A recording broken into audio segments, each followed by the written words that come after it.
Hey there, my name is Cole Adams, and you are watching the best college basketball podcast out there that covers the entire sport of college basketball, brackets, bubbles, and bid stealers. Now, here are your hosts, Sam Fetterman and Jonathan Lidskin. Season 5, Episode 80 of Brackets, Bubbles, and Bid Stealers. I am Sam Fetterman. That is Jonathan Lidskin. Jonathan, how are you doing? Could not possibly be better, Sam. To be perfectly honest, it's the night before the tournament. We just watched an epic Xavier comeback over Texas, in which we obviously have some thoughts on. But By the way, this is the holy grail of our show. We get to reveal our bracket picks. I nailed all first four picks. Too bad you don't get points for those. Alabama State, UNC, the Mount, baby, the Mount, and Xavier. It's Jersey Day on Brackets, Bubbles, and Bid Stealers. It is. Final Four participant, Final Four badge, John L. Davis from FAU. Red. Blue. FAU. Unfortunately, their season ended tonight at the hands of Dayton in the NIT. I know none of you guys are watching for the NIT content, but there will be NIT content from this podcast going forward. Not tonight. Not tonight. Not tonight. Jonathan, who are you repping? I am repping my Duke Trey Jones jersey. One of the most underappreciated players in Duke history. Was the ACC Player of the Year his sophomore year. Was the ACC Defensive Player of the Year his sophomore year. Should have been the National Defensive Player of the Year, but was robbed of that. Who won it? Huh? Who won it? I forget. Marcus Garrett. Right. That guy rocked, but was not. He was great, but if you look into who Jones guarded and who he won the defensive player of the year on a lifetime achievement award. That's a good shout. Yeah, he really did. One of the all-time great Kansas true glue guys. Defenders. But you didn't come here. You didn't come to hear about Marcus Garrett. Maybe you did at the end of the show, but not right now. Jonathan, the first thing we need to go over, Dan's bracket. Oh, yes. I'm gonna pull this up quickly. Jonathan, can you explain who Dan is? So Dan is a stuffed monkey in a vacuum.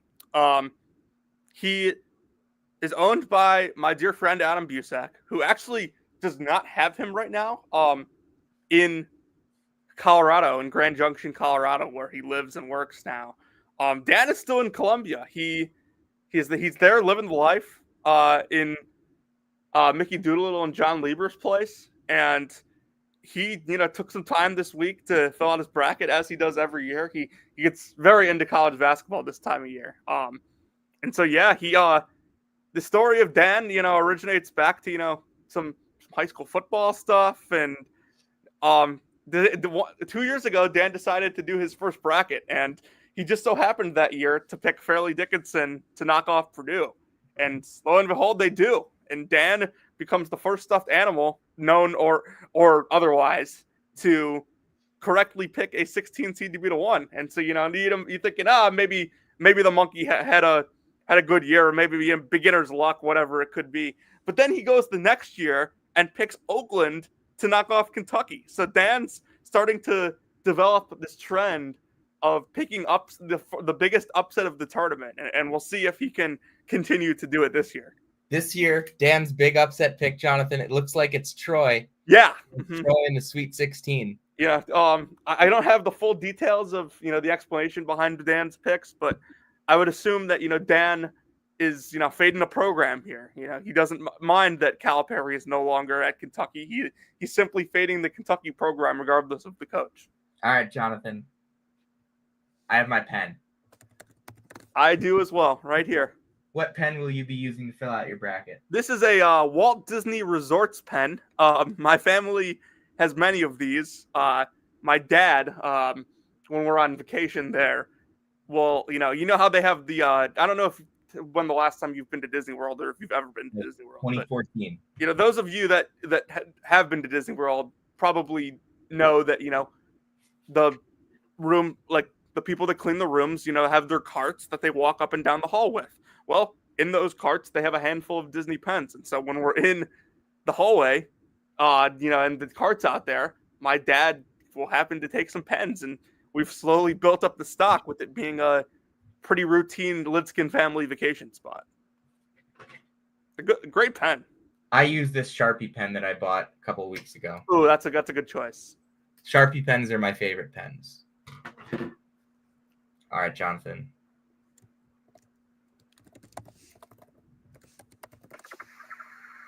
All right, Sam. So now it's time to make our picks. Group Nick, I know you don't have all day. That's why we're about to start. Let's start at the very top. Auburn against Alabama State. I don't think that there's any question as to who we're picking here. We're going to go with the Hornets. Yeah, of course. Tony Madlock's team. Yeah, give me Auburn. This Auburn team, I think, is, we'll talk about them more a little later, but definitely I think being a little underrated right now. We've discussed this next matchup at significant length. And we discussed it on the pod at significant length. So I don't know if we want to continue going on significant length. But Jonathan, what are your initial thoughts? Not even initial thoughts. What are your summarized thoughts on Creighton Louisville? At a core, I think people are oversimplifying the game. I think Louisville is getting a lot of attention in this one because of Chucky Hepburn and his, quote unquote ability to shut down Stephen Ashworth. But I don't think that's the case. I think Creighton's, offense is much more complicated than just Stephen Ashworth initiating stuff for them. And Greg McDermott, I think, is a good enough coach, a great enough coach that he'll be prepared for what Louisville will try to throw at them defensively. I trust him. I think Kelsey's a great coach as well. I think he's going to do a lot of great things at Louisville.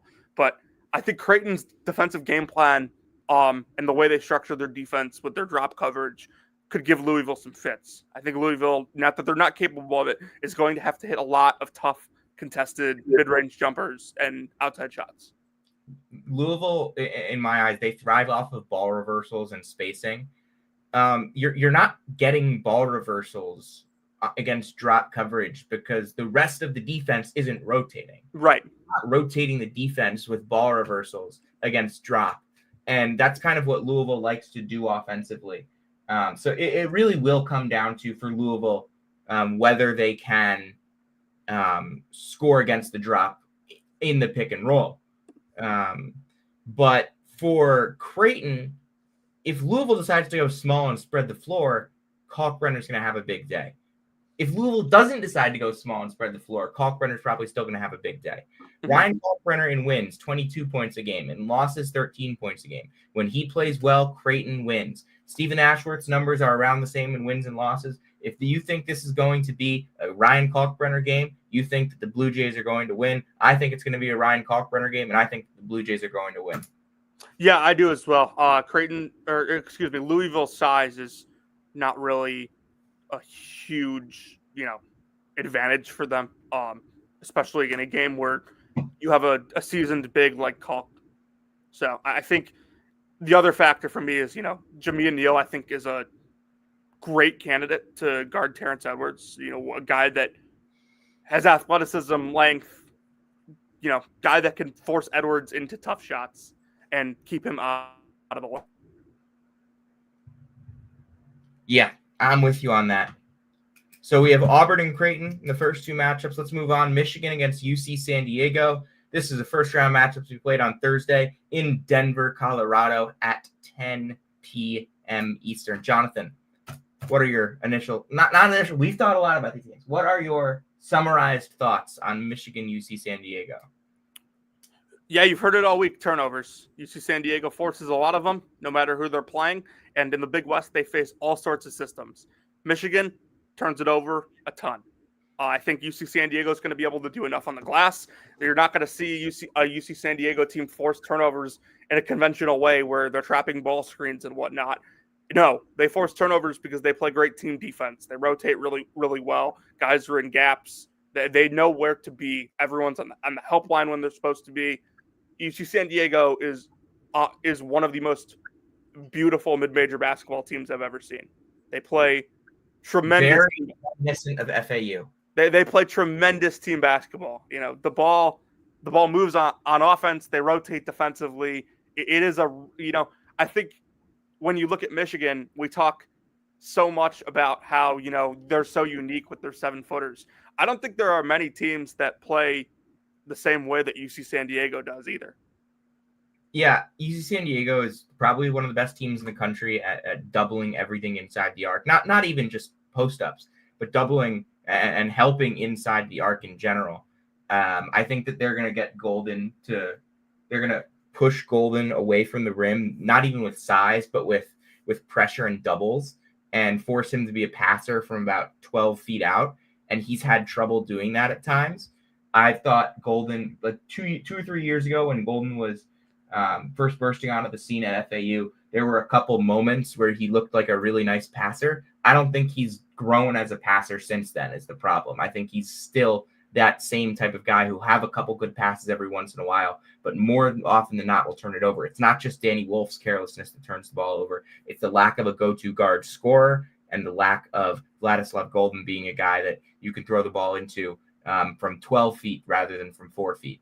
And I think Golden's awesome defensively, could cause some problems there, but I think Aniwa Tate Jones is up to the challenge. This is I said he's going to finish what AJ Mitchell started as this 6'6" do-it-all point guard type that doesn't really shoot but does all the work in the lane, and then shooters and Magai and Gray and everything that UC San Diego does well.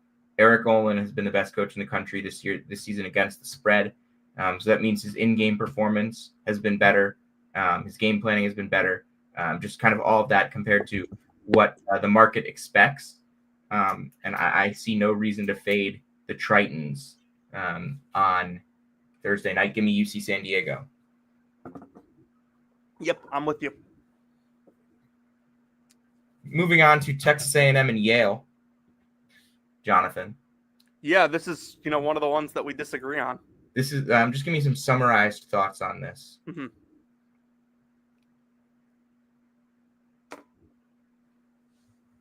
You want me to give you summarized thoughts? Yeah, you start. Okay, I thought you were going to. Okay, I got. So I think what we've discussed is this basically comes down to, not who wins the rebound battle, but how close is the margin. A&M is the more athletic team. They're the best offensive rebounding team in the country. They're going to get offensive rebounds. I think it depends how many they get. That will decide this game. If I'm a betting man, I'm taking Yale with the points, but I personally am going with A&M. I think that, this is a true test of, can athletic teams lose to mid-majors? We've seen stuff like that in the past with taller teams losing to mid-majors, but maybe not a team as athletic as A&M, at least in recent memory.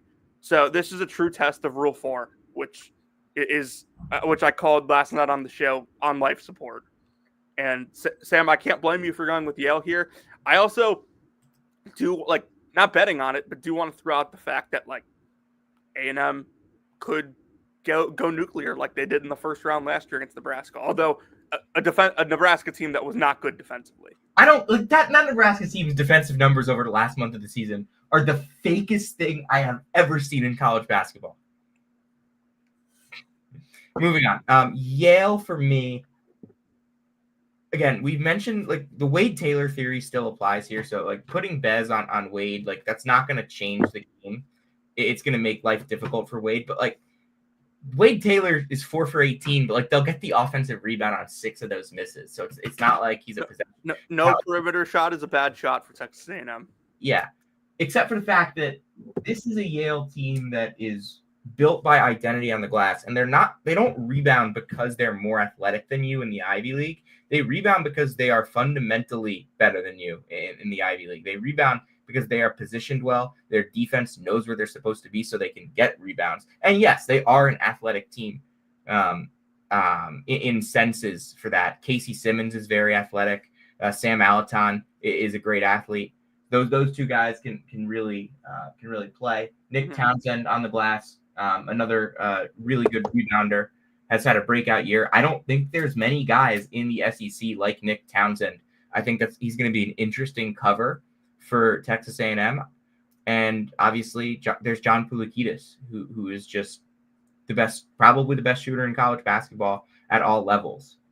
And I think we've seen what he can do in the NCAA tournament. We've seen what James Jones can do at the NCAA tournament. Texas A&M has been a team that I feel like I've been waiting to fade all year. And you're going to hear me say that a bunch because kind of when things got close on certain matchups, I kind of leaned to my priors. And my priors have been telling me that I'm not, that I thought this Texas A&M team has been overrated all year.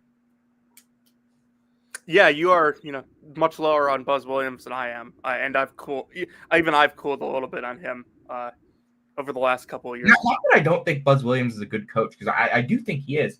I just don't like the way that they play, and I don't think his teams are as good. Like, I can't argue with the fact that like they are a consistent tournament program in a place that in the past hasn't always consistently been a tournament program, and he's consistently winning games, winning some tournament games as well, doing a really good job competing in the SEC. So I think Buzz is a great coach, but I don't like the way that he goes about his team. I just don't like the way that these teams play. I think Yale plays a cleaner style of basketball that's more suited to this type of tournament. Mm-hmm. And I'm going to take the Bulldogs. All right.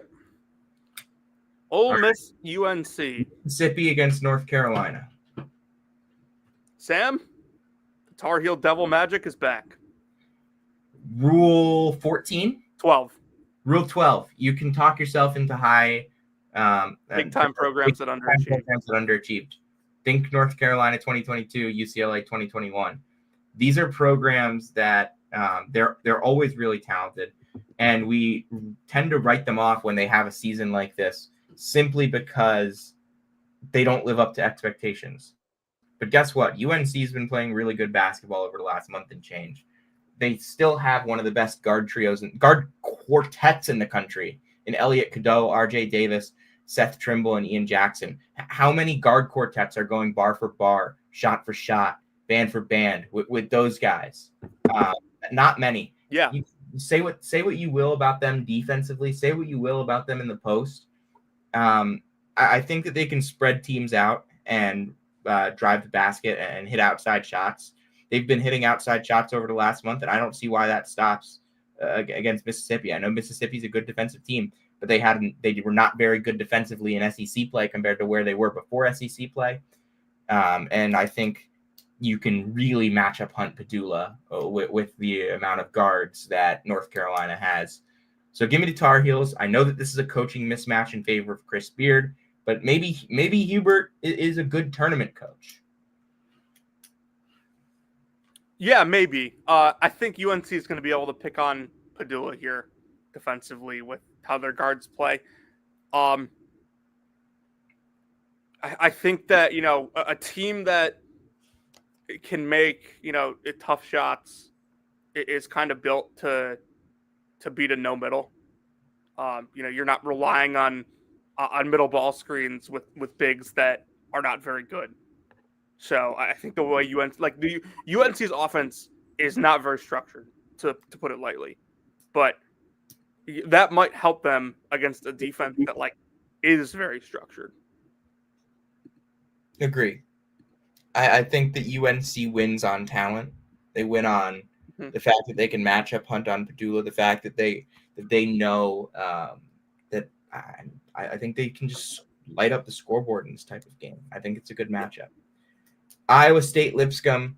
I gave a little bit of thought to Lipscomb, but Lipscomb, Montana, Robert Morris, Troy, those teams are built to dominate their leagues or built to win their leagues.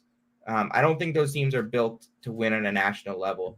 I'm going Iowa State here, even without Keyshawn Gilbert. I do think that there's a little bit of Keyshawn Gilbert being a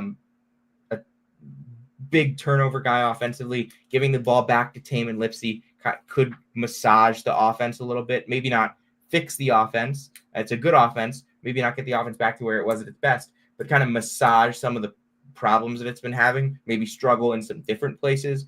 that won't hurt them as much against a team like Lipscomb or early in the tournament.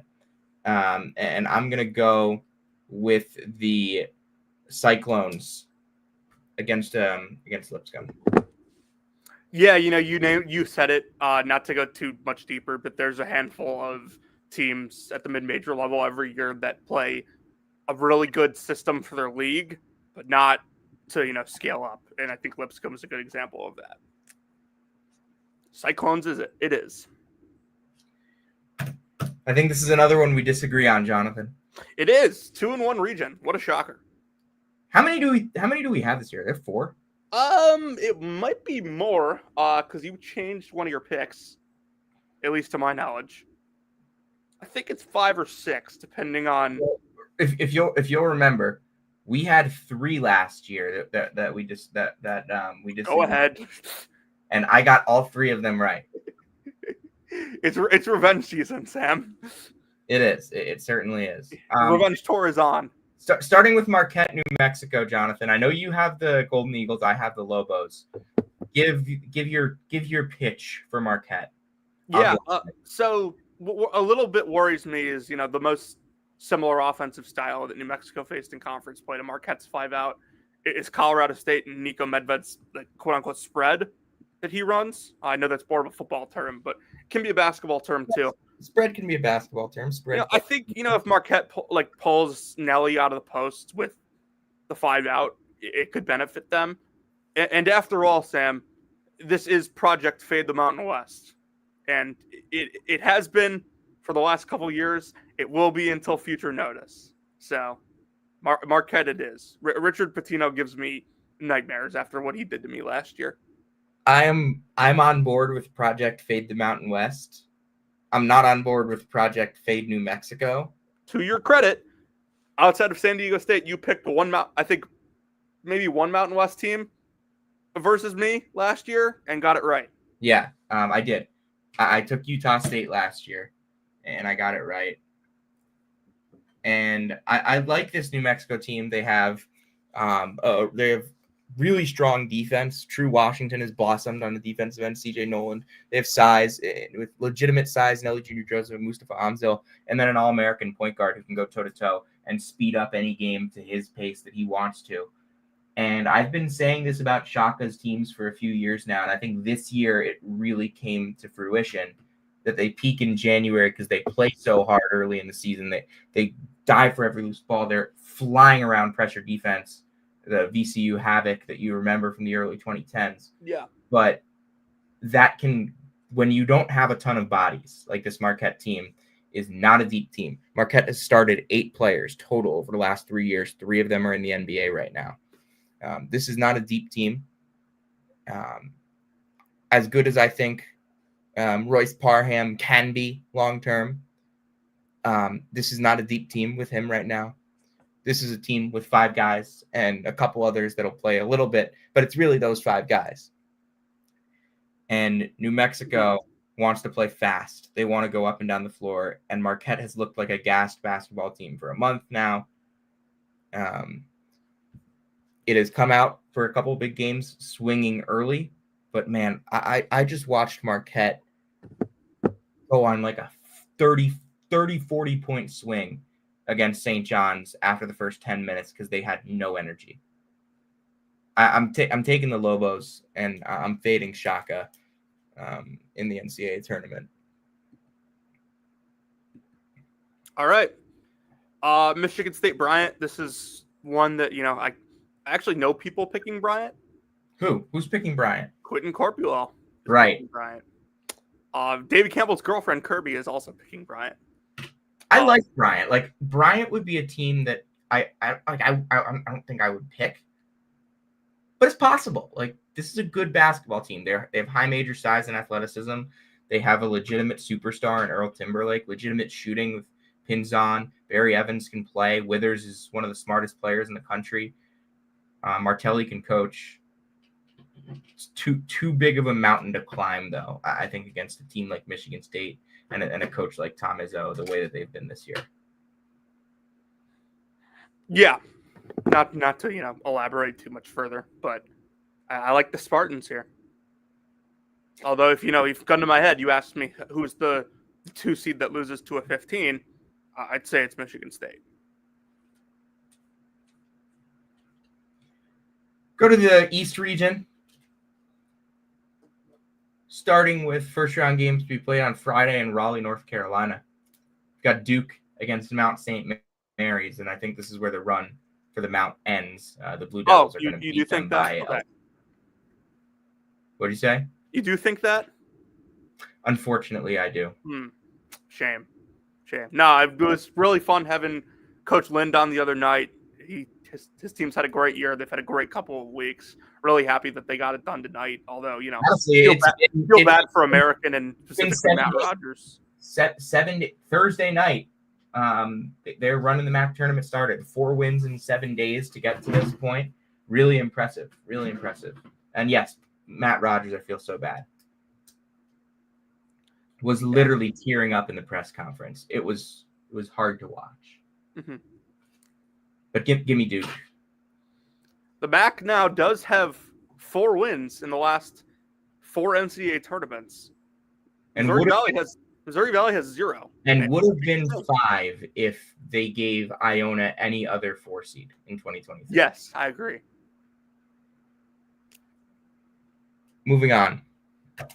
Mississippi State and Baylor. And I've deliberated on this game all week. Mm-hmm. Actually, not all week. I kind of just started to deliberate on this game like in the last 8 hours after kind of being firm on Baylor. And if we're being completely honest, I'm kind of at the point where I want to go with the team that, in these types of games, I'm going with the team that I would regret least if they lost. I'm not getting burned by Mississippi State again. All right. Not happening. Like, they came out and laid a complete egg last year, laid a complete egg 2 years ago. I know it's a different style of team from the last 2 years, and they run a different type of offense. But like, I think Baylor's also a really good offensive team. I don't like either of these teams. I think that this is a bad 8-9 game. There's a couple good 8-9 games. I think this is a really bad 8-9 game. And I'm going to go with the Bears. Yeah, I can agree on that. I like the matchup for Mississippi State here. I think one of the things I've thought of today, Sam, by the way, just going off a little bit. Oh, is there something you forgot to text me about this matchup? Yes. Do you think Baylor could try Edgecombe on Hubbard?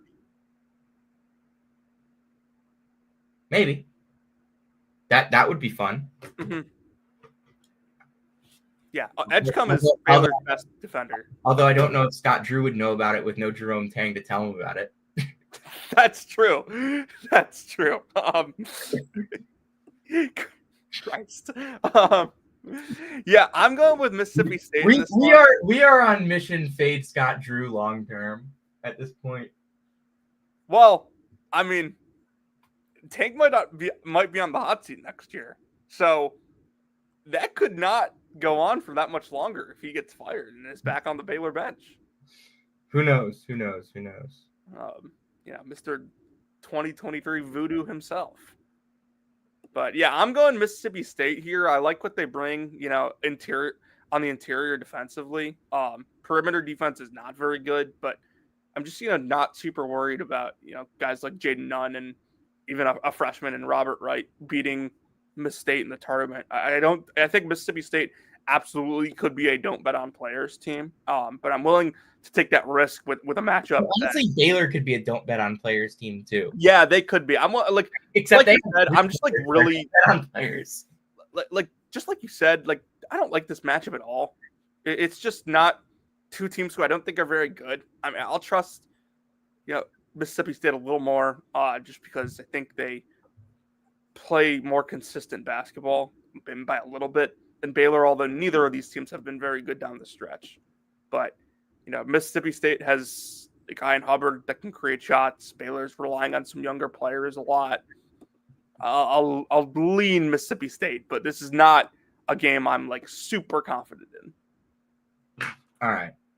Next up, we've got Oregon and Liberty. I think we disagree on this one. Yeah, this is another one that you changed on this one, didn't you? Yes, I flipped on this one. So explain to me why you're taking Liberty. Let's see if I can be convinced. Okay.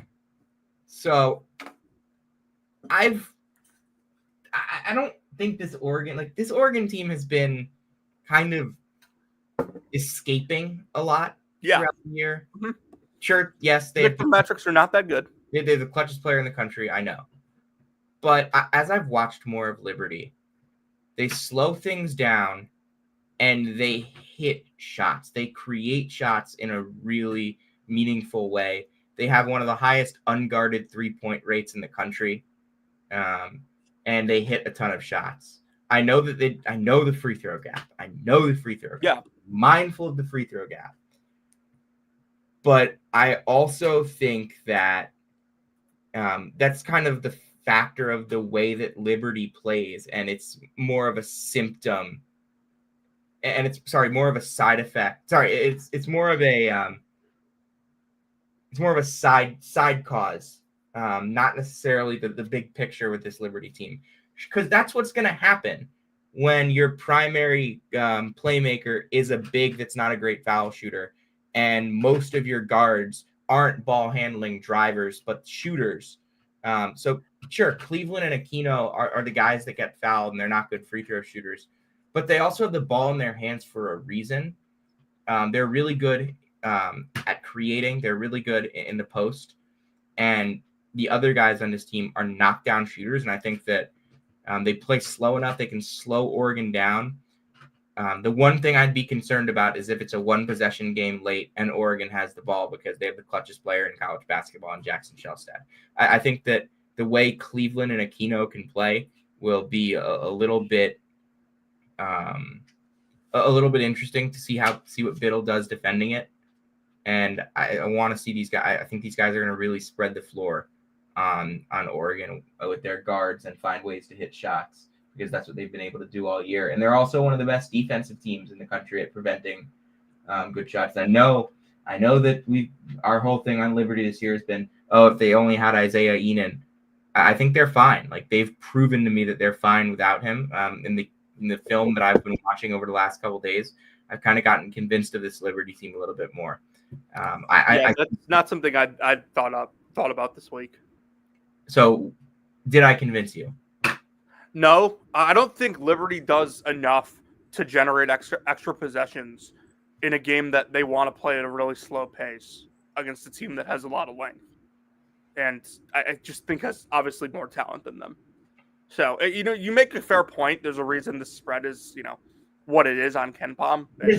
KenPom has it at 4. It's going to be slow. Liberty's, I think, going to get it to what they want to get it to, because they take care of the ball, but they don't turn you over. I think in a game that is really high variance, like this one could possibly be, I think free throw shooting will matter. And it's not the sole reason I'm picking Oregon, as I've laid out, but I'm sticking with the Ducks here. Look, if at the end of the day Liberty loses because Owen Aquino misses a free throw, you have the right to punch me in the face if we meet in San Antonio. All right. On air, so I can sue you. On air, so I can. Oh, okay. So I can sue you for it, so I can show it to the court. Oh, thanks for telling me now. I'll consult with my lawyer, Ben Piquet. All right. Arizona, Akron. What are your thoughts? I don't think we need to go too much into this. Like, Akron's the smallest team in the country. Another team that is really good with their style in their league, but playing up against a team like Arizona that has athletes all over the floor. And, really the athletes they don't have, like, are Del Orso, who's on the floor to shoot, and Vesar, who's on the floor to, give them a post-scoring threat that isn't, a Waka rolling to the rim. It's athletes against small players. It's not a matchup that I've even, considered picking Akron. Same. and I have shot down anybody that says pick Akron in a heartbeat. I think Arizona could shoot the ball terribly. Okay, DeRosa. I think Arizona could shoot the ball terribly and still win relatively comfortably here. I'm with you on that. VCU BYU. I posted last night a picture of VCU's CBB Analytics heat map defense. Mm-hmm. It is the bluest thing I've seen since I don't know. Since you were looking at blue states on election night. Well, no, there wasn't much of that. I should have said since you were looking at like California on election night. It's the bluest thing I've seen since the 2008 election. Mm. And they have just athletes upon athletes and defenders upon defenders.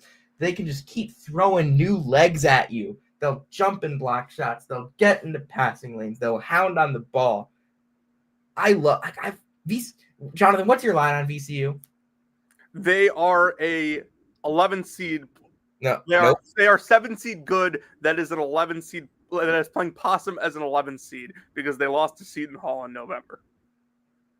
I said there's got to be a better punchline to that, but you see what I mean? Like, what do you want me to say? They lost to Chauncey Jenkins? They lost to the Chauncey Jenkins legacy game in Charleston.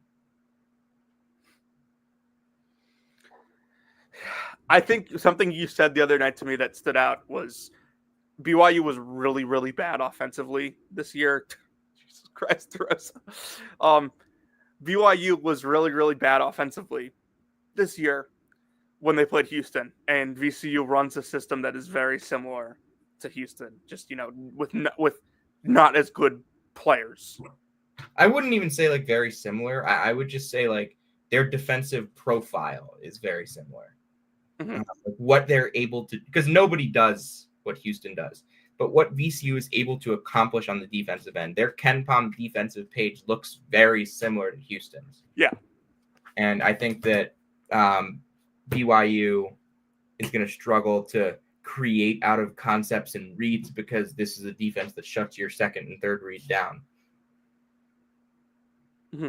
Like, I really think you need to have go-to hitters for this, or be able to really win one-on-one. And I don't think that BYU has as much of that as we would have hoped that they get to at this point in the season with how good they've played over the last month. I think they've just really been in a flow. I think VCU can take them out of their flow. Mm-hmm. Yeah. I'm with you on that. All right. Wisconsin, Montana, another one we don't have to talk much about. Give me the Badgers. Yeah, I'm on Wisconsin here too. St. Mary's, Vanderbilt. I trust St. Mary's more to slow it down than I do Vanderbilt to speed it up. Not sure how Vandy's going to handle Mitchell Saxon really at all. I think this is a big game for him. And I don't think that St. Mary's has a guy like Mahaney last year that you can pick on defensively. Agreed. Then Alabama over Robert Morris. There are your first two regions of the first round. All right, let's move on and talk about the Midwest region, starting with the Cougars and the Cougars. Yeah, followed by the Bulldogs and the Bulldogs. Anything to say about the Cougars and the Cougars? I think I saw that SIU Edwardsville's team total for this game was 43 or something like that. Under. I'll go under. Yeah. Honestly. Call me Jaquan Carlos because I'm going under. That is not a betting reference. That is he goes under ball screens reference. Yes, I did not think it was a betting reference. We're on the Midwest region. We just went for our first pick. Gonzaga and Georgia. Jonathan, you've kind of had a conviction on this all week, so I'll give it to you. Yeah, I think Georgia blitzes ball screens. Ryan Nembhard's really good against blitz with the way he sees the floor. And I also don't think Georgia's perimeter defense is very good at all. I mean, We'll see how much they're able to handle EK down low. Georgia is a deep team, but I don't really trust their backcourt a lot. And, you could say what you want about Gonzaga's predictive metrics. Predictive metrics, they don't usually lie. And is Gonzaga the number 9 team in the country? Probably not. Could they be a top 15 team?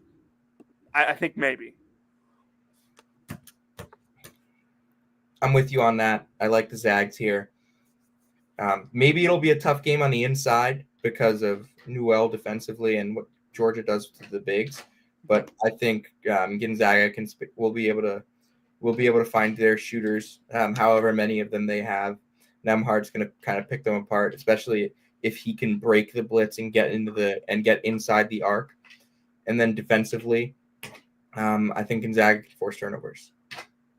Mm-hmm. Moving on to Clemson, McNeese, and Purdue High Point. These are two games that if you are considering picking the upset, stop. Do not pass go. Do not collect $200. Go straight to jail. We got a Brackets, Bubbles, and Bid Steelers don't pick Georgetown moment. Shout out David Campbell. Pick McNeese. Don't do it. Yeah, I'm with you here. Clemson's really good, and I still think that McNeese is the same havoc defense that Gonzaga burned them on last year. I think Clemson can do the same. Maybe not as much talent as that Gonzaga team, but a similar profile. That two guards who eat in ball screen situations and two bigs who, are physical enough that McNeese, a team that is built on athleticism, probably isn't ready for. McNeese overwhelms you with athleticism in the Southland. They can't do that in the NCAA tournament. Any team with legitimately strong offensive structure with talent higher than McNeese. Stay around. We'll get to this. Any team with legitimate offensive structure, like legitimately strong offensive structure, legitimately good system, good stuff, which is what Clemson does, and experience and more talent than McNeese is going to tear McNeese apart. And I think that's exactly what Clemson has. I think Clemson is the nightmare matchup for McNeese. I think if McNeese got a team like Memphis that doesn't have as much offensive structure, or a team like Michigan that doesn't have as much offensive structure, we could consider it. But this matchup, this is the nightmare matchup for McNeese. And honestly, I've been waiting to pick Clemson, and I've been waiting to champion Clemson all year in this tournament. Really, since December, I've been waiting to champion Clemson. I think that they're better than a 5 seed. I think that they're only a 5 seed because of what happened, because of how bad the ACC was, and they didn't get the chance to prove themselves better than a 5 seed. Yeah, they're 27-6. They beat Duke. They beat Kentucky. A couple of their losses were really close in overtime or whatever. I'm going with the Tigers. I think that they're undervalued. Yeah, I agree. I think this is a team that's closer to a 3 seed than a 5 seed. All right. Don't pick High Point. Don't do it. You had to talk me down to earth on this one, and I'm very glad you did. This feels like the sick. I think I'm gonna go read what was it that was on Jordan's blog on this game. The Midwest. Who wrote this one? Matthew Winnick. Okay. High Point's soft Creighton-esque drop coverage scheme got murdered by a high-usage pick-and-roll guard off the bounce, and now they played a single best player in that archetype in the entire country. For Asheville, right? That kid from Asheville? Yeah, Jordan Marsh. Between High Point's scheme allowing constant pick-and-roll opportunities between the elite pick-and-roll duo of Smith and Traycoff and Wren, they also defend the post at a 15 percentile rate nationally against TKR. Subscribe to Staring at the Floorboards. I'm not going to read anything else from that tonight. It's $10 a year, and it is unbelievably worth it. Especially Sam, I know you don't. Especially if you gamble on college basketball, it is so worth it. Great insight into matchups, but yeah, no, Purdue's got Braden Smith. High Point can't defend Braden Smith. Purdue has Trey Kaufman, right? High Point can't defend. High Point has the 227th ranked I have. Not the 225th ranked defense. You know how many times I've said the word 227 out loud? Have you said 227 this week more than you have in your entire life? Yes. You probably have, right? Undoubtedly. 227, Jonathan. 227. That is awful.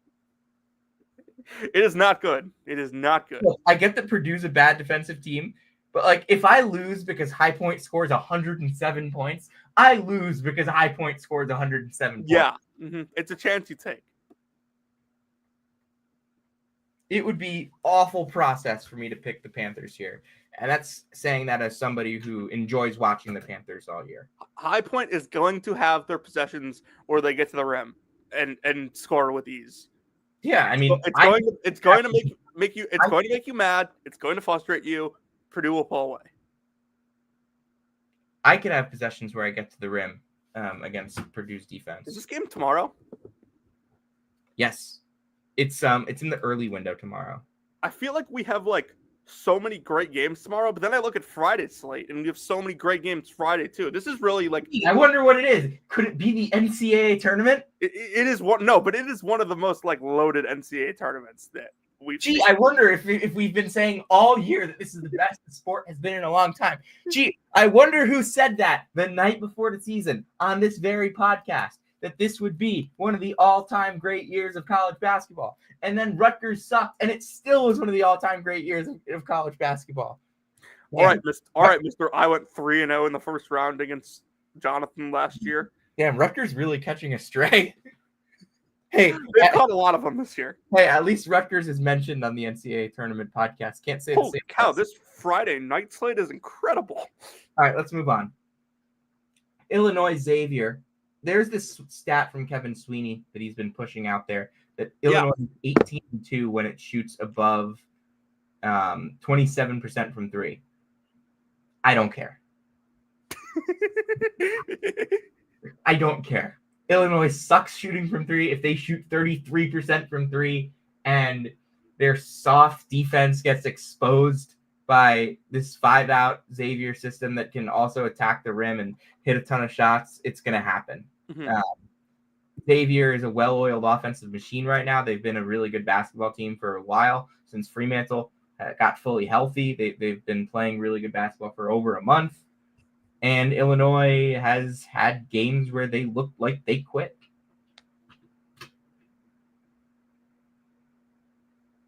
Yeah, I think Xavier takes really efficient shots, especially, like if they're going to take tough shots, they're efficient at doing it. Illinois does not. Illinois is like the definition of like, hey, we're not going to play to our strengths on the offensive end. And I especially think that their defense over the last couple months of the season has been concerning effort-wise. I'm taking Xavier with you on this one. All right. Kentucky, Troy.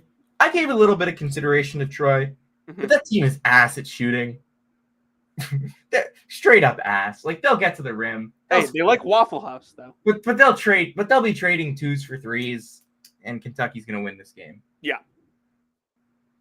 Do we have to talk about this next one? This is one of the grossest games I've ever seen. But is this the worst 7-10 NCAA tournament game you've ever seen?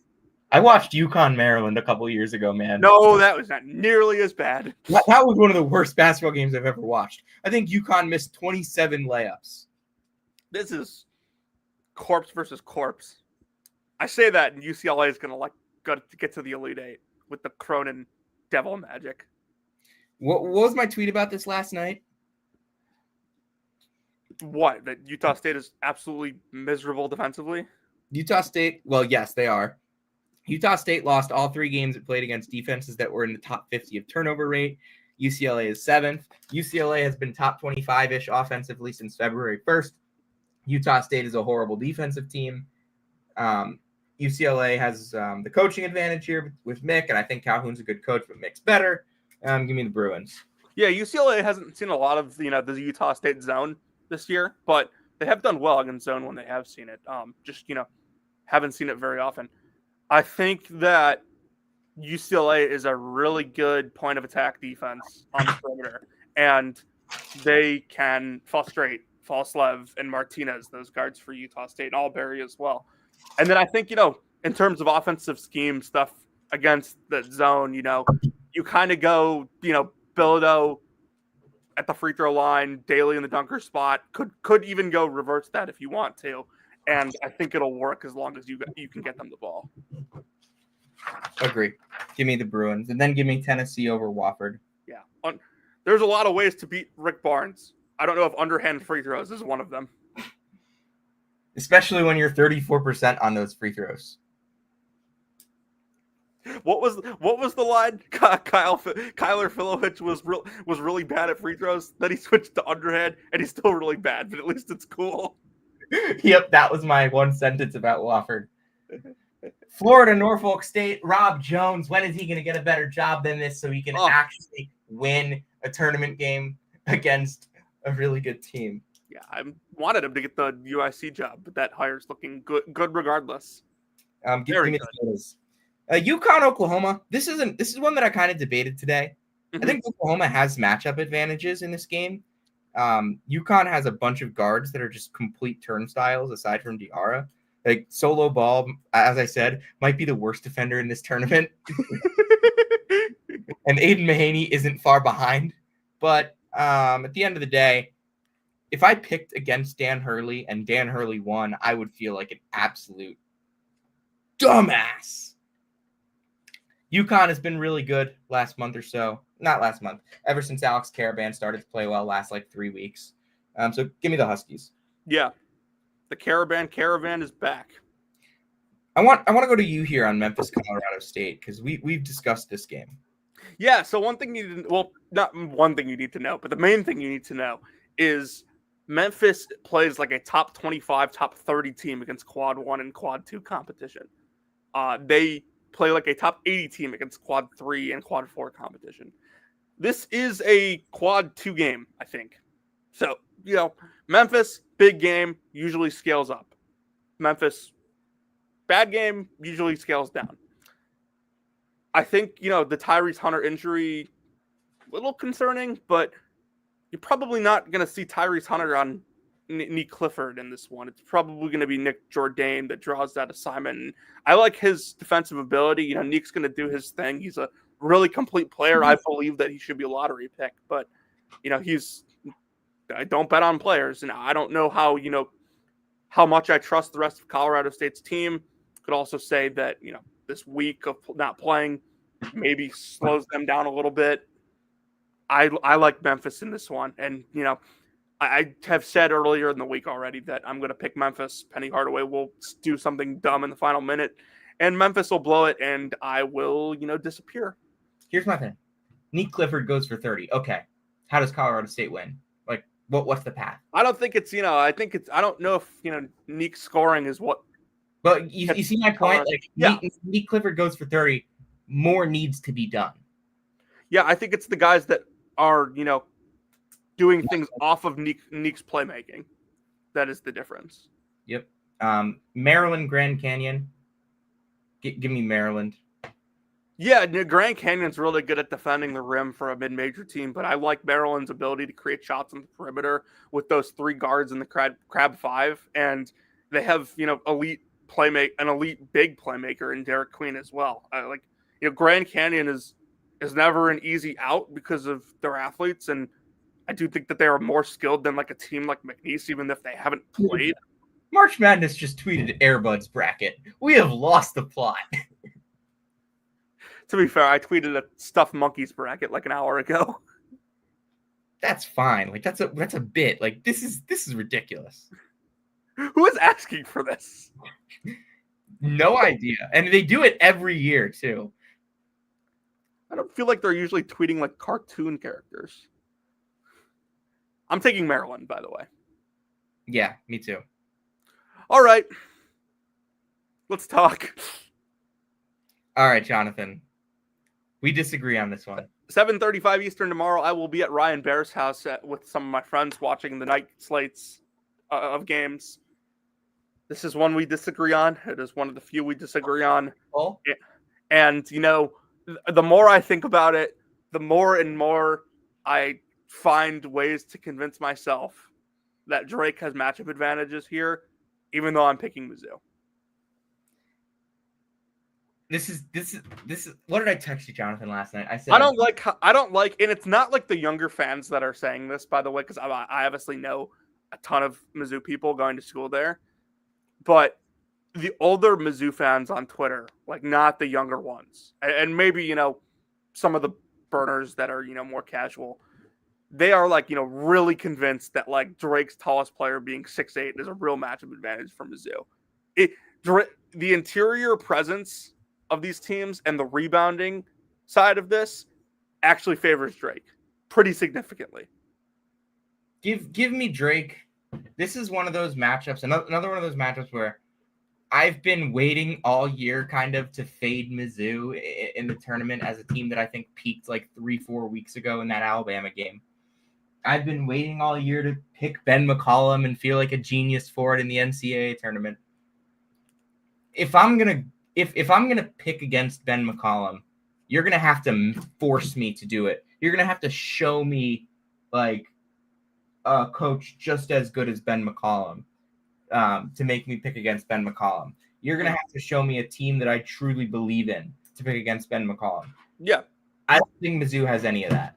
So can Dennis we agree?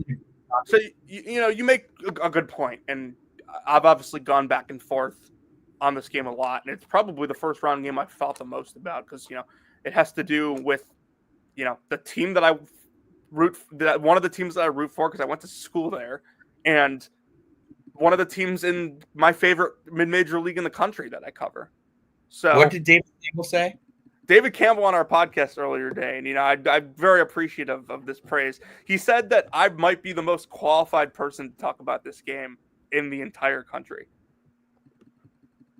And you're right; it's not UConn Iona levels like you. I picked that game too. See, and this, by the way, that is one thing that concerns me a little bit. That you're going against me on this, and you are this. Like this is your game. Mm-hmm. This is not one that I will be rubbing in if I get right on you. Just because I believe it is a true toss-up. I probably will take. I rubbed in toss-ups. Actually, I rubbed in Washington State Drake, which was a true toss-up, but the other two were not toss-ups. Mm-hmm. The other two were straight up bad calls on your end. Yes, and I own that. Yeah, can we agree here that Mizzou has the more talented team? Yes, no doubt. Can we agree that Mizzou is the more athletic team? And the things that go with athleticism. Okay, so yeah, I think the way Mizzou wins this game is through that. But like they can't also ignore the little things. Like Mizzou cannot win this game on talent and athleticism. I've seen Dennis Gates coach in the tournament setting. I picked against Dennis Gates 2 years ago in the Utah State game. That was dumb. But that like Utah State just was not as good as I thought they were. Yeah, Dennis Gates is a really good basketball coach. He is not Ben McCollum. But Ben McCollum, I believe, will like be an NBA coach one day. Texas Tech, North Carolina, Wilmington. Give me Texas Tech. Yeah, I think this is really bad matchup for UNC Wilmington. This is a team that like thrives on like offensive rebounding and size than your typical CAA team. That's not going to be a problem for a Texas Tech team that is perimeter oriented and just is going to bomb threes. All right, Kansas, Arkansas. The 7-10 matchups this year, not good. Okay, but this one has like legitimate intrigue because of the coaches. Yeah, it has intrigue. One of my favorite quads in NCAA tournament history, right here. Honestly, I don't like it that much. Dude, Patino, Calipari, Self, you can't ignore that. Dude, it's Patino, the Self, Calipari. It's the Jeff Goodman goes to it and just makes a show out of every press conference's quad.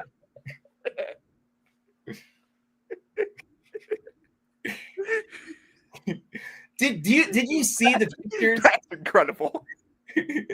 Remind me to write that down in our quote list after the show. Did you see the pictures of the press conference? Do you know who's at this?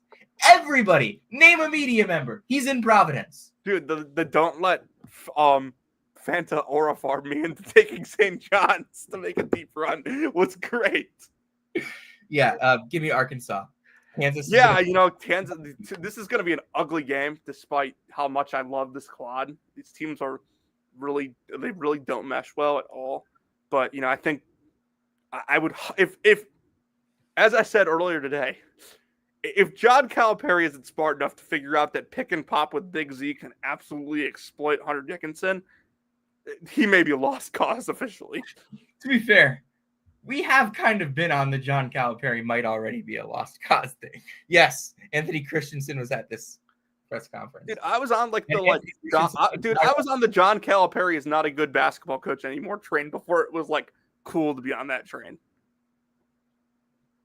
But hey, there's still room if you're not here already. All right, let's do However, this. I'm picking them to beat Kansas and one of the best coaches ever. All right, we are here. We're going to the second round. No garbage can talk. Oh shoot, I forgot to. Yeah, fun story. You're not winning. Yeah. Let them use the garbage cans and they'll have a chance. As I said, give Isaiah Thomas a gun. Give JJ White a garbage can. Auburn Creighton. This is a tough 8-9 matchup for Auburn, but give me the Tigers. I think they can kind of eat up space in this game. Yes. So hashtag thank you, Post. Great story. So unlike Louisville, I actually think that like Auburn can play pick and pop and broom on the perimeter without it, hurting their defense. Yes, which I think is key. And then Auburn guards have been more consistent than they've been since 2019 this year. Like I trust those guys, which is crazy to say for a group of Auburn guards after watching them for the last 5 years. They led the I trust their decision making. I don't trust them to tweet from the locker room. Auburn led the country in CTE shots 3 years in a row. They don't anymore. Shout out Sharp. Shout out Sharp. Give me Auburn. I have UC San Diego against Yale. This is probably my geek out favorite matchup of the entire tournament. Mm-hmm. Straight up, I don't think there's going to be a more fun basketball game in this tournament than UC San Diego against Yale. But I've seen UC San Diego kind of play against great mid-major teams this year and kind of put them away in the last 10 minutes. Mm-hmm. And that's just what they've been so good at doing this year, just kind of putting teams away in the last 10 minutes. And I'm going to go to UC San Diego and their ability to kind of defend at all spots. And I think Tate Jones is a weird matchup for Bez. And Magai is as well, or Grays, whoever they put Bez on. It's a weird matchup. And I think you have enough guards that you can kind of match up Hunt on Poulikitis. Like Texas A&M doesn't have anyone you can match up Hunt Poulikitis with. Like they just kind of shoot Scud missiles at the rim. Shout out John Fendler. UC San Diego can match up on Poulikitis. So yeah, So I have UCSD A&M. This is the first second round matchup that we have different, and this is just a matter of discipline for me. I think that UCSD in the first round will force Michigan into mistakes. In the second round against A&M, I think A&M will make their own mistakes, and UCSD will capitalize off of them. This is a team that is great. I open Instagram, and the first thing I see is a Mason Falslove post. Wonder if he knows I'm picking him to get his ass kicked tomorrow. Jeez. Yeah, I think UCSD will force A&M into mistakes. UCSD kind of, not exactly like Drake, but they do a lot of little things well, and I think those kind of teams can beat A&M. North Carolina, Iowa State. This is where the Keyshawn Gilbert injury catches up to them, I think. Yeah, against those guards for UNC, if those guys are cooking, Iowa State's perimeter defense takes a significant hit without Keyshawn Gilbert. Now, if Ole Miss advances to play Iowa State here, I would pick Iowa State. I wouldn't be that concerned about that. But UNC is a guard-oriented team, and again, not a super Chris Beard is just again a no middle defense. I don't think that. Chris Beard no middle. TJ Otzelberger also plays no middle. Not a system that I'm worried about UNC facing. You watched I know this was 3 years ago at this point, but you watched what that team did to Baylor, and they're no middle. I think, this is a really good draw for a UNC team that has been playing well. Sam, I was thinking about something last night. UNC had like a very similar end of the regular season and like ACC tournament that they did in 2022. That's what I was thinking. I was thinking this feels like 2022. The only difference is, like, during the end of the regular season, they did beat like a lot of bad teams. The only difference was this year they played like an all-time Duke team versus a Duke team that was just very good. Yeah, let's do it. Give us the Tar Heels. Yep. Michigan State, New Mexico for me. This is Marquette for me. This is a coaching gap matchup. Mm-hmm. This is for me. Michigan State flexing muscles, having been elite all year at this type of stuff. I think they can play their game, and I'm gonna go with the Spartans. Yeah, Michigan State Marquette. I think, this is a matchup that I'm not really worried about the 5-out being a factor. I think Michigan State has lineups that can get out and guard. Izzo really figured something out with some of those rotations in the Big Ten tournament, even though they lost. And I think, Marquette's going to just have trouble staying in front of Fears and Holloman and keeping that team out of transition. All right. Moving on. Duke Baylor for me, Duke Mississippi State for you. You want to get started? Yeah, this is a really bad matchup for Mississippi State. It's a small guard unit against a guard unit that is big and defends really, really well. I don't think this is a matchup that like Duke will just sit and drop coverage with Malowach. This would be a matchup that Malik Brown is more effective, but I think this is a matchup where Duke will probably hard hedge with the bigs instead of just playing drop coverage or switching. One of the things that makes Duke's defense so dangerous is how many different ways they defend ball screens. Like, they have the capability of doing it in more ways than probably anyone else in the country, except for maybe St. John's. Yeah, I'm going Duke as well. Project Fade Baylor. Project Fade whoever's in that would be the Jeremy Roach revenge game. That is a horrible 8. This is one of the worst 8-9 games I've ever seen, if I'm being honest with you. Worse than that like Mississippi Oklahoma game in 2019. I have like very little recollection. Let's look back. Last year, Utah State, TCU, Nebraska, A&M, Florida Atlantic, Northwestern, Mississippi State, Michigan State. All of those are better than this. West Virginia, Maryland, Iowa, Auburn, Arkansas, Illinois, Memphis. Wait, hold on. What did you call that that 8-9 game in the bottom left corner of the bracket? Michigan State, Mississippi State. No. The one from last year. Sorry, top left corner of the bracket. Florida Atlantic, Northwestern. What did you call it? Virginia versus Virginia. There you go. West Virginia, Maryland, Iowa, Auburn, Arkansas, Illinois, Memphis, FAU, Boise State, Memphis, Seton Hall, TCU was gross. But that was an obvious pick anyways. That TCU team was actually good. San Diego State, Creighton, North Carolina, Marquette, Oklahoma, Mizzou, North Carolina, Wisconsin, Loyola, Georgia Tech, LSU, Bonaventure, VCU, UCF, Mississippi, Oklahoma, Utah State, Washington, Syracuse, Baylor. Don't remember much about those games. But yeah, this is the worst 8-9 game since the pandemic. Yeah. Want to move on? I've got Liberty, Arizona. Okay. You've got Oregon, Arizona. I would take Oregon over Arizona, by the way, if I had that. But since I have Liberty, I'm taking Arizona. Yeah, I think that this is a matchup where Arizona's athleticism, size, and just overall talent level is just going to completely clobber Liberty. I think this is like Arizona is a team it's like Arizona can defeat math ball. Mm-hmm.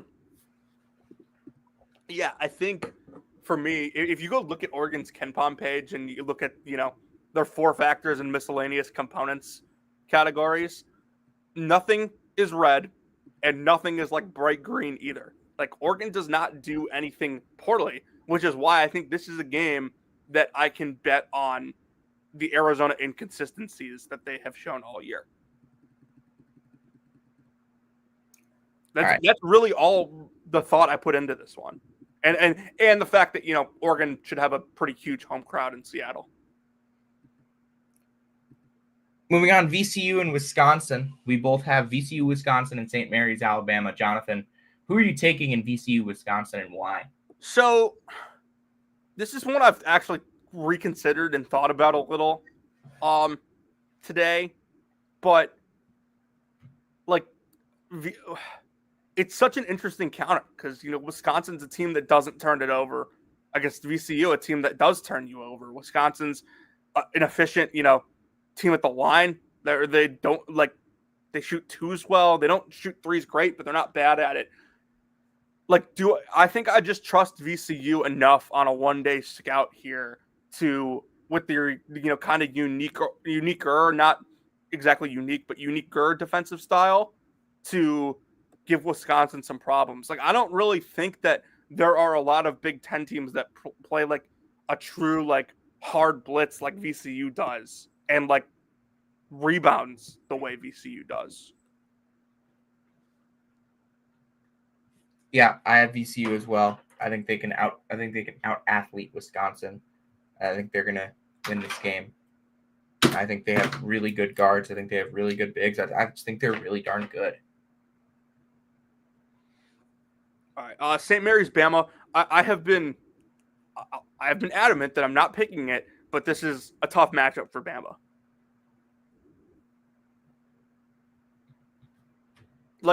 Bama is not as three-point reliant as they have been in past years, which I think is a good thing for their overall ceiling. But, or I should say for their overall floor. But, if you're Alabama, you don't want to play a team that's 359th in tempo. You don't want to play a team that's going to limit your possessions. No, you don't. I trust Alabama's skill and athleticism and Nate Oates enough to get this done, though. Me too. All right. I'll be honest. I would be more surprised by UCLA beating Tennessee than I would St. Mary's beating Alabama. That is the most JJ Post comment you could possibly get. He said that's some sharp stuff right there. You got to really be in the weeds to find that out. He's a Notre Dame guy. Or just go to Notre Dame. If you are wondering what he said, JJ Post, friend of the program, really good work for ESPN all season. He has not been on the show yet. He is not, but he is a friend of the program. He is. St. Mary's is my pick because the all girls school next to Notre Dame has the same name. #analytics. What time is Notre Dame playing tomorrow, Harrison? JJ, reply with the time of the women's game. Yes, there you go, JJ. Good stuff. Houston and Gonzaga. Gonzaga has been to how many straight Sweet 16s? Dating back to 2016, I believe, right? That ends this year. Wait, no, it's before that. It's 2014. That ends this year.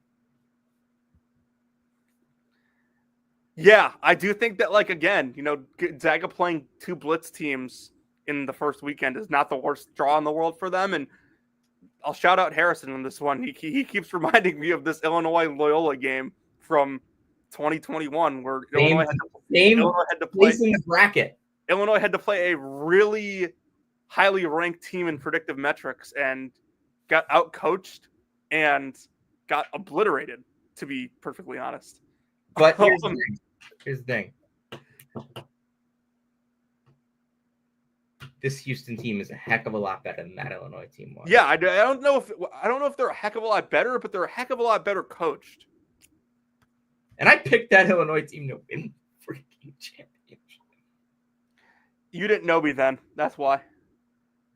I didn't. Yeah, give me Houston. Clemson, Purdue.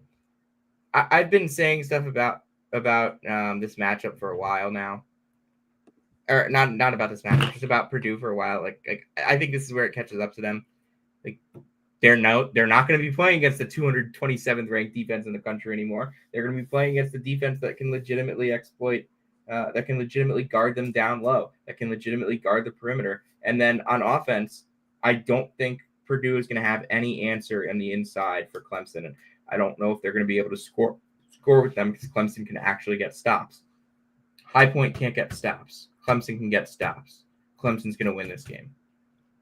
Tim Miles is on the comeback trail on ESPN2 right now, by the way. I don't know if you have it on. I'm turning that game on. Clemson does one of my favorite things in basketball that I think plays into their hands in this game. And it's Clemson presses to slow you down. They don't press to turn you over. They press to slow you down. That limits Purdue's time to get set in the half court and play make, which is what Purdue does so well. What channel is this game on? Huh? What channel is this game on? ESPN2. I also think they have a good interior presence to stop TKR or at least limit him. And Purdue's depth is very concerning, which is why I don't think Clemson's depth without Dylan Hunter is a huge issue in this one. All right, Xavier, Kentucky. You talk about this one because you and I talked about this before the show. I straight up think Xavier's been a better basketball team over the last month. By the way, this crowd at San Jose State rules. What the hell? Yeah, it does. Why are they getting a why are they hosting? I don't get this. I know that like there's auto bids in the NIT for like the top team in each conference in each. They're the 4 seed. Why wasn't Loyola the higher seed than them? Because San Jose State was an auto bid. Oh, okay. I don't know why they were not. Like there should be a requirement at some point. But regardless, Xavier has been a better basketball team in my opinion than Kentucky over the last few months. Kentucky is a bad interior defense. Xavier can 5 out, but they can also really dominate the post with Fremantle. I am a big fan of what Xavier can do. I think they have a lot of guys with high feel. I think they're really. I don't think there's a coaching gap in this game. I think Sean Miller is as good of a coach as Mark Pope, and I think this is where the no Jackson Robinson kind of catches up to Kentucky. I think like Xavier also like the way Dalen Swain has been playing. Yes, and how good he's been at the rim this year is big. Yep. Yeah, the Utah Valley San Francisco game is also pretty good right now. Tanner Toulson just made 2 free throws. In an alternate universe, that's a name that everyone's saying right now. Mm-hmm. Tennessee, UCLA. Skip Tennessee. Okay, is there like a logical way for like UCLA to win this game? Yeah, there is. Like they win with terrorism ball, the same way Tennessee wins. Like this game's gonna finish 61-56. Like it's gonna be bad. It's gonna be gross. Tennessee, I think, will find a way. I have no stock in this game. It's just whichever team makes more plays. Like Zakai will take care of the ball enough to make UCLA's turnovers like not an issue. Ball! Huh? What a horrible final shot. Oh, I have to text Patelis. Tim Miles failure. He's over.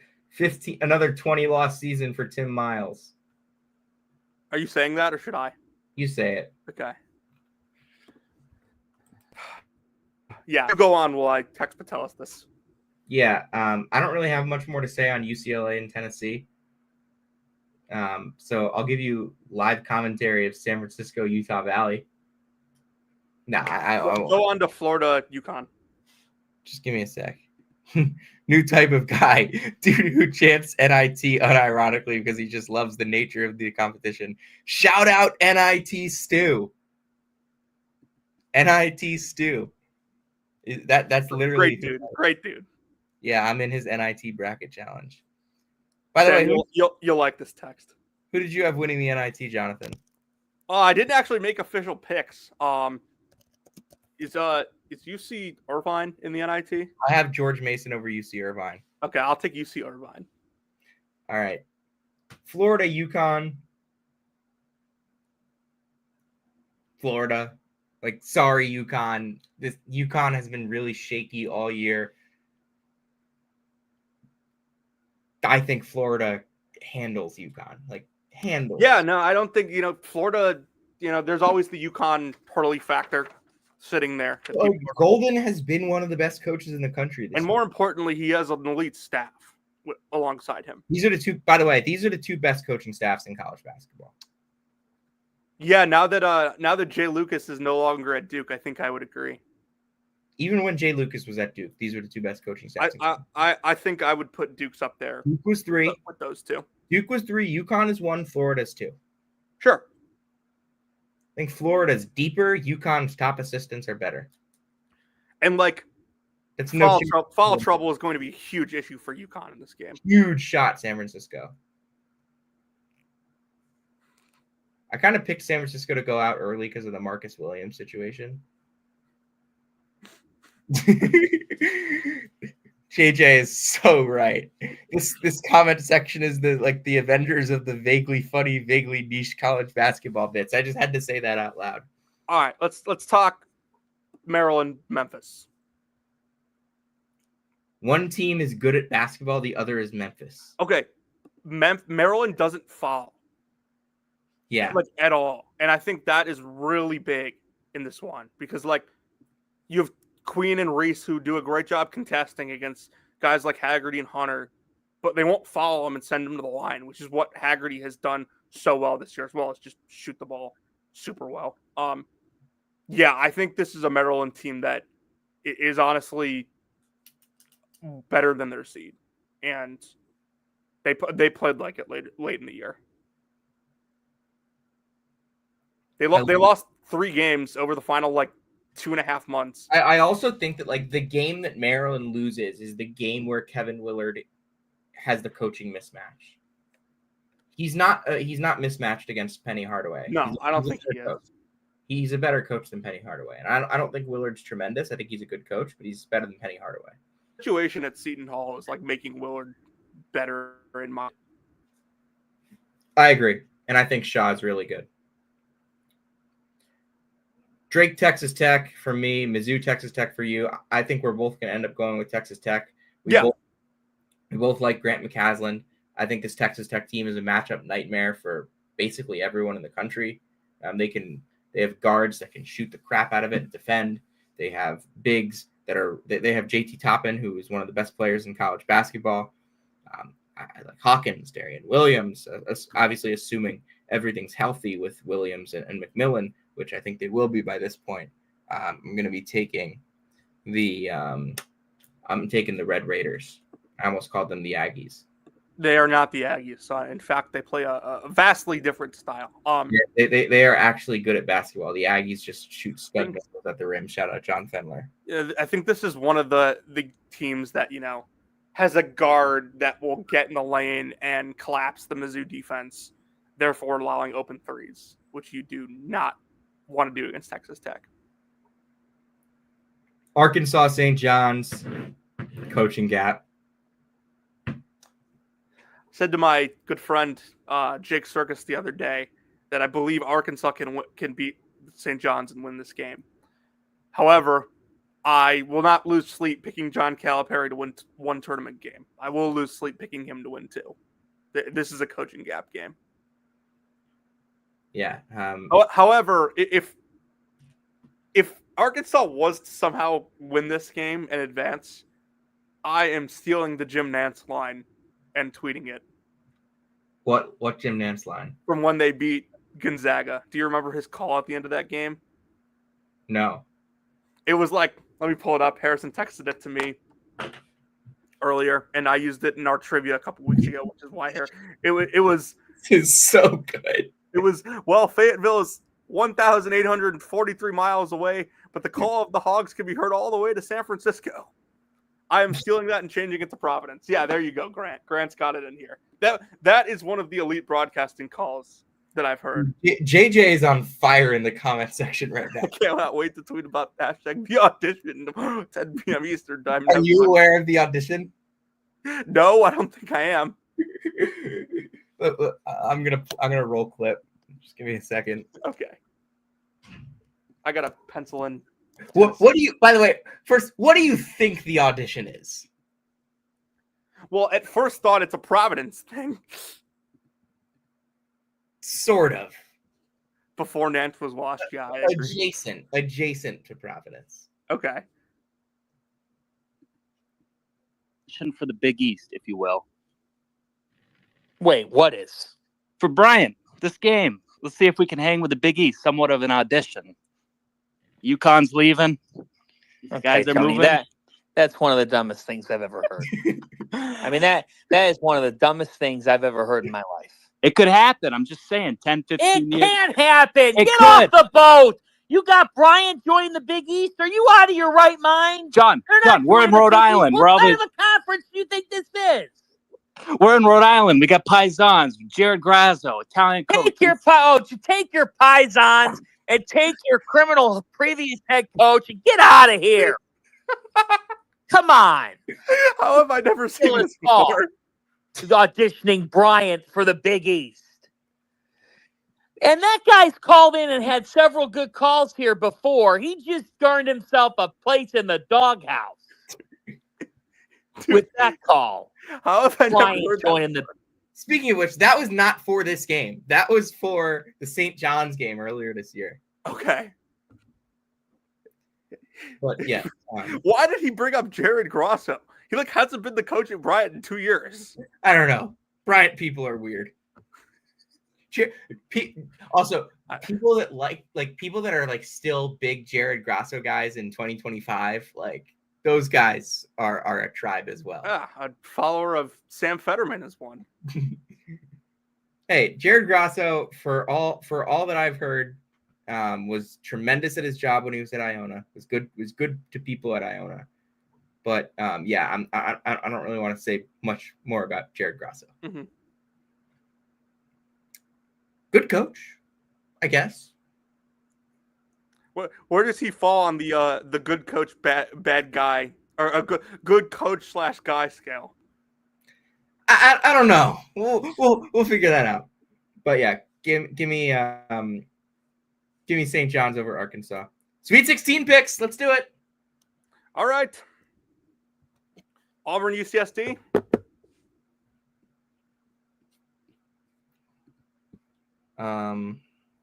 I absolutely need to get the John Calipari is 1-0 since insulting Anthony Christensen's hair.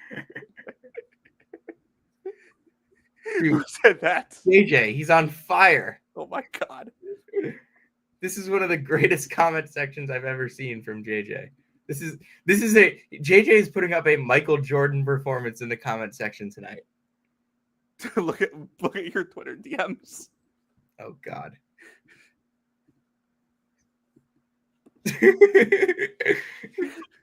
Who was on crack? We both have Auburn, UC San Diego. Unfortunately, this is where This is where the UC San Diego run starts. By the way, second different Anthony Christensen mention of the podcast.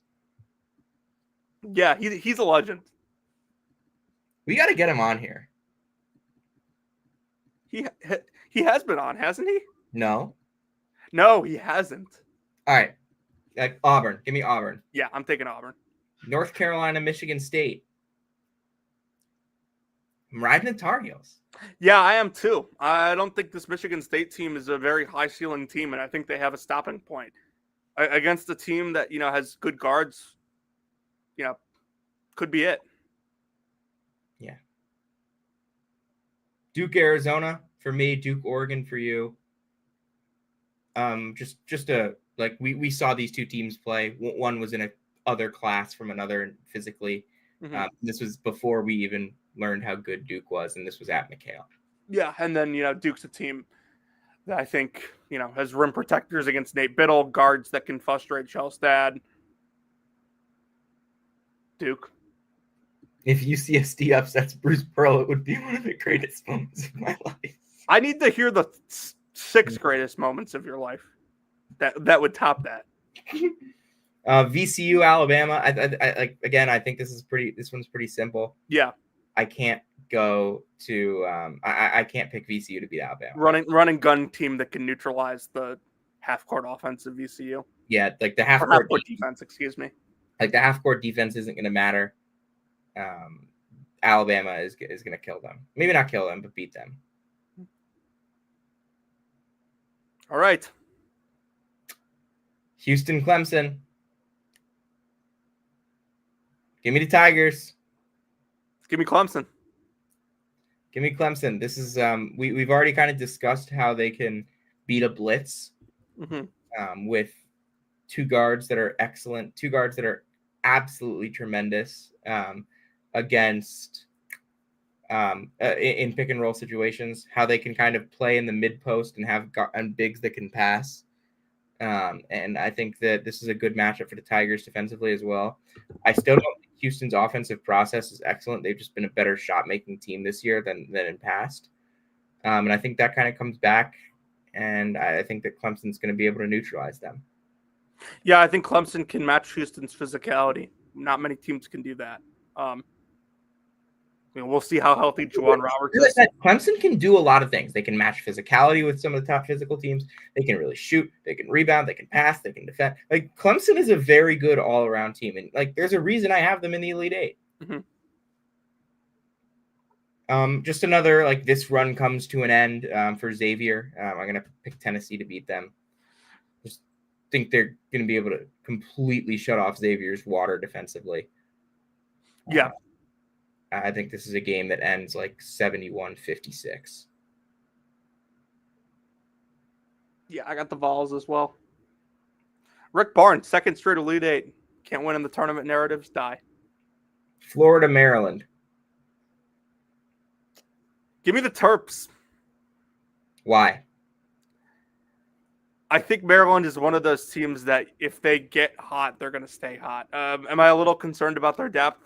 Obviously. But this is a super skilled team. I know you have said that Florida may be just a better version of Maryland to an extent, but I think Maryland has five guys that in their own way, it's not just that the Crab Five are a really good unit. It's that all five guys can create a shot in their own way and make a play in their own way. And I think it's really hard to find a team that has five guys that can do that at an elite level like Maryland does. Look, at the end of the day, I think that everything that Maryland does, Florida does better. Like, sure. I love Jacoby Gillespie. I love everything that he does. Walter Clayton's better than him. I love what Maryland does in the post. What Florida does is just as good. I love Maryland's wings. Florida's are better. Elijah Martin shuts down Jacoby Gillespie. Walter Clayton has a big game. That's the difference. And the Gators move on. Sam, we had a question here. One, at least this year. Well, I don't know if there's any other lineup names. Best since the Iron Five, probably better than the Iron Five. The Iron Five being UNC? No. The Iron Five was the Bonnie's lineup that never took a seat on the bench. Oh, dude. Honestly, I'm taking Crab Five over Fab Five. I think I am too. By the way, they're showing a replay of the Iowa State-Princeton women's game. Audie Crooks is a unit. How do you stop that? How do you stop her? All right, let's move on. Texas Tech, St. John's. You start on this one. I will not let Fanta Aura farm me into picking St. John's to go on a deep run. I will not let Fanta Aura farm me into picking St. John's to go on a deep run. Yeah, give me the Red Raiders. I think they can match up physically. I think they can match up coaching wise, at least to an extent. And I think they can match up on the perimeter in all facets. I think that they can defend, they can score. They're a really well-rounded basketball team. They have a lot of guys that can do a lot of different things, and I think they can match St. John's. And I think this is the game where St. John's offense comes back and says, look, they're going to have to score 75 to win this game, and I don't think they can do that.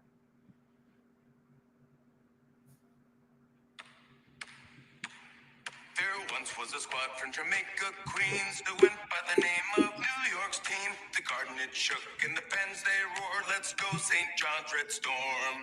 Soon may the Red Storm come to rock the rim and make a run. One day when the winning is done, we'll cut the net Let's and go. Give me Texas Tech. Love that. For all the reasons that you said. Elite Eight. This is where UNC, I think, comes to a stop. Auburn can kind of match that speed and shot making that UNC has on the perimeter. And Somebody like this is the first Twitch and clip that. Huh? Somebody go on Twitch and clip that. Please. This is the first team that UNC will face in the tournament that has a big that can truly post up and dominate. You don't think Simon Zapala can No, I don't actually. Yeah, I'm taking Auburn. Auburn has multiple. I think Carter Elliott said last week that he needs to start getting DNPs. He needs to start collecting some bench. Yeah, give me Auburn. I feel like what is your take on the whole Auburn is washed thing? I don't really buy it. Like, I think they played a tough schedule at the end of the year, and they were due for a little bit of regression. Just the way they've, shot the ball absurdly this year. But Auburn is a really elite team that is above a 35 net rating. Like, I don't think we should just write that off because of, a couple bad games. And, like, A&M had them at home. Just chatting. Dude, please get it out of the way. I want him to be tweeting from the locker room tomorrow. By the way, I have plus 600 on Chad Baker Mazzara tweeting at CBB content tomorrow. that was who he was tweeting at. Was it really? I think it was. Oh God. Yeah, I think Auburn played an A&M team on the road that kind of overwhelmed them physically on the glass. They played a Tennessee team that, had played them tough already this year. And then they played an Alabama team that is just, like, frankly, really good, and it was their second time seeing them. I'm not worried. I don't think Auburn played, like, bad in any of those games. I think they played good teams. All right. Duke, Alabama. Give me Duke. Alabama's not going to be able to defend Duke in this game. No, and Duke's length on the perimeter could make those shots tough. Yeah, I think I'm going with the Blue Devils. Clemson, Tennessee for both of us, right? Yeah. Orange versus orange. Get ready to learn orange, buddy. Sad Syracuse noises. Clemson. More well-rounded basketball team. Can kind of, I don't know if they can shut down what Tennessee wants to do, but I think like they're a matchup problem for Tennessee defensively.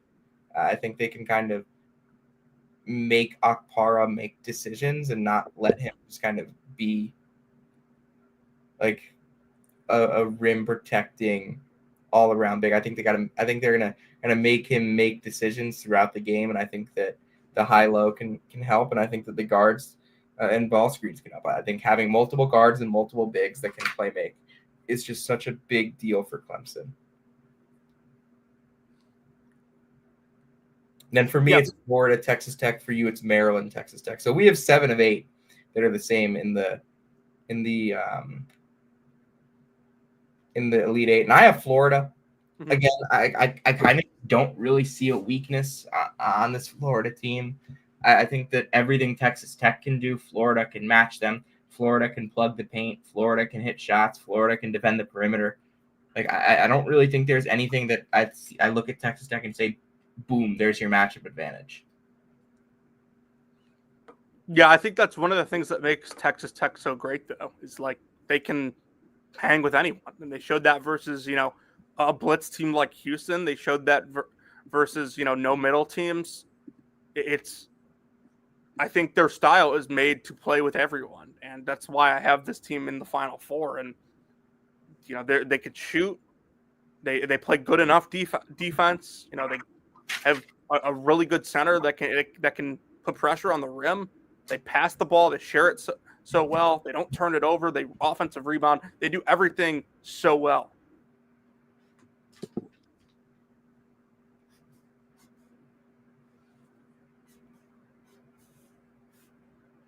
All right. Final Hold four. on. One sec. Samuel is busy right now. I went 1, 2, 3, 4, 5, 6, 7, 8, 9, 10 for 16. Really? No. 1, 2, 3, 4, 5, 6, 7, 8, 9, 10. 10 for 16 on first round NIT picks. Oh, nice. I still have all 4 of my final 4 teams in. I have only one of my Sweet 16 teams. Sorry, only one of my Elite 8 teams has been eliminated, and that would be St. Joe's. All right, let's talk Final Four. I should not have been a believer. All right, I'm kicking you off if you're gonna keep talking NIT. Stu, get him. Auburn, Florida for you. Auburn, Texas Tech for me. When I first looked at this game, I was like, Florida's not going to hit 13 threes against Auburn again. Auburn's only given up 10 threes once this year. And then I said, Florida killed them. Florida straight up killed them in that game. They didn't need the 13 threes to win. Florida's been the better basketball team over the last month and a half, 2 months. Give me the Gators. I'm taking Texas Tech over Auburn here. I think that, Texas Tech is just a team that I've been high on all year. They strike, like I said, they do so many things on the offensive end elite. And, Auburn has been an elite offense all year too. But I think I trust those guards on Texas Tech more than I trust the Auburn guards.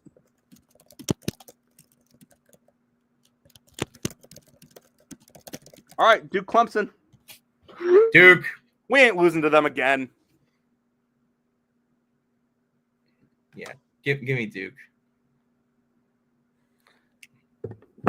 Jonathan, I'm still waiting for you to reveal why you did this. Trust me. There is a reason. All right. Duke, Florida final for you. Duke, Texas Tech final for me. No weaknesses. Give me the Gators. I'm taking Duke. This is one of the best college basketball teams I've ever seen, and they're capping it off with a title. Cooper Flagg will be known as the greatest freshman in college basketball history. Okay. Jonathan? All right, what are you going to do? All right. To end this show. Wait, we don't know. We'll do this, and then we'll end the show. Okay. We have a very special guest joining us.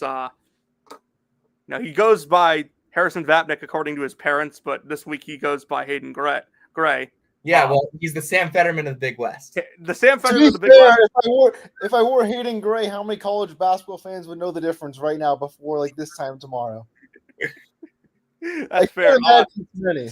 Sam does not know why I'm doing this, but Harrison, I had to look twice to recognize. Make sure it wasn't Hayden Gray. No, not to make sure it wasn't Hayden Gray, but to figure out who it was because you're in the dark.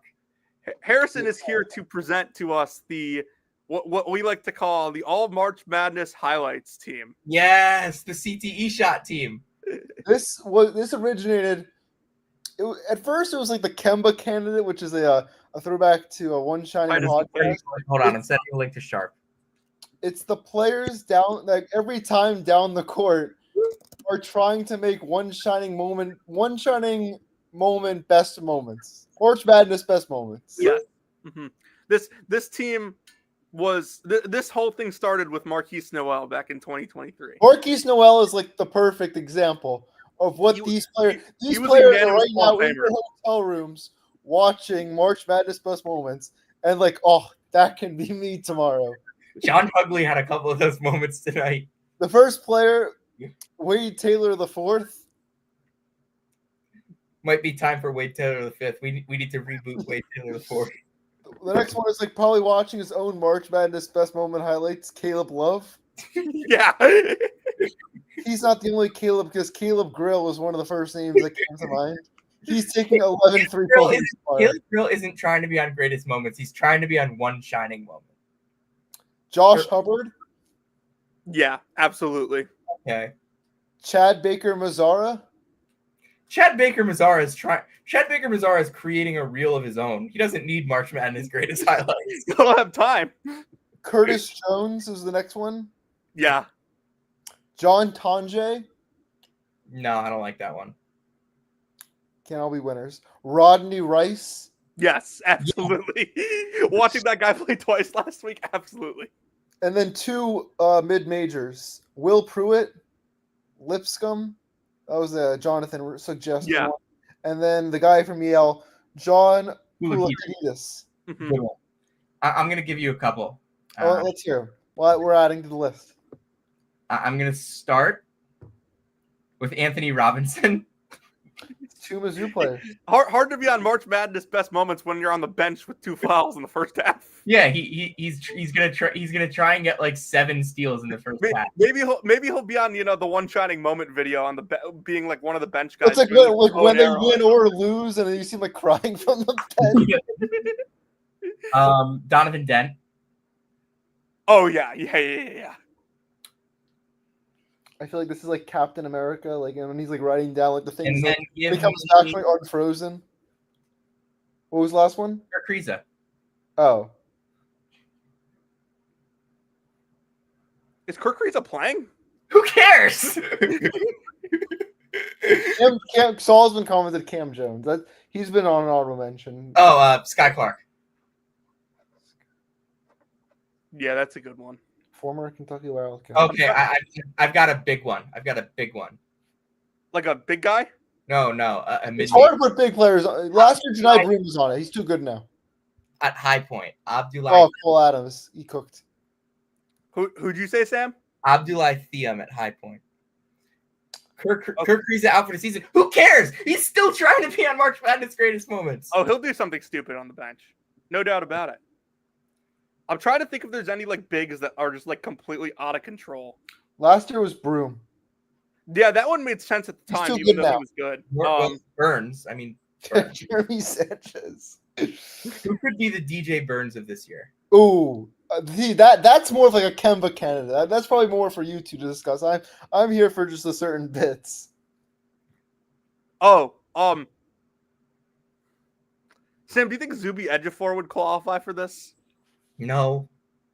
I'm trying to get I want to see the Marcus Noel jersey.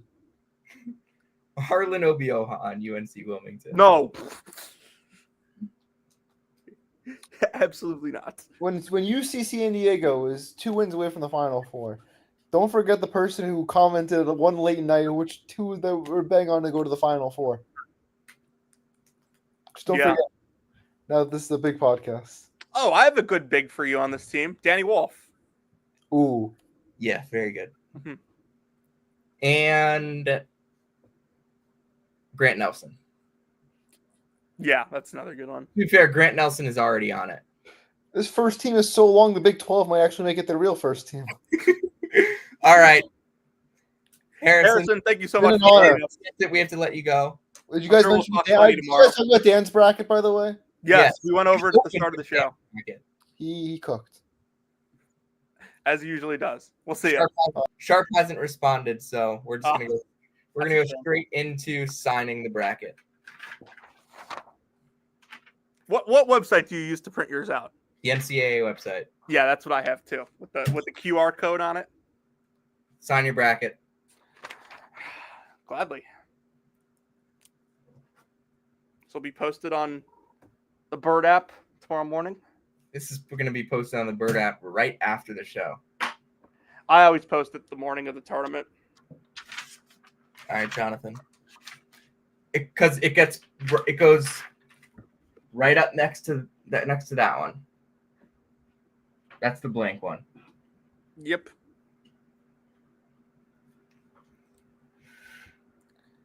Jonathan, want to take us home? If you came to hear about Tyler Selfin, where he's working, you came to the right place. If you came to hear about Texas A&M firing missiles at the glass, give us something we came up with, not something John Fendler came up with. Fine. The March Madness best moments team. You came to the right place. And if you came to hear about the latest happenings with Caleb Grill live tomorrow from Wichita, Kansas, you came to the right place. This has been Season 5, Episode 80 of Brackets, Bubbles, and Bid Stealers. We will see you after day 1 of NCAA tournament action tomorrow night. Greatest day on the calendar coming up. I know I've said that about 10 times this month. Let's go, college.